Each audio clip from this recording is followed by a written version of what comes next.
I don't give a damn, I give a river. Thank you very much for giving me this. And I appreciate my friends also. My wife and my girlfriend. My wife, sorry to say. I'm sorry. What do you do? What's your job? Nah, I got a small business in my town. So, What do you sell? I sell like snacks, sweet cigarettes, Oh, a little cool. beer. So you're a vendor? No, I'm not a vendor. What are you? Yeah, I'm a Zulu. For them to raise that, or is it a done deal by the time Trevor Manuel? It's actually an opportunity for members of parliament to actually digest and go through the documentation that is going to be presented to the public.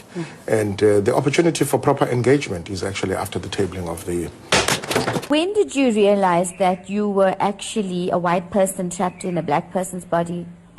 It's literally since I was born. I've always known it, because even when I cried as a baby, I didn't cry loud like an African child. I cried sort of softly and more quiet like a European child.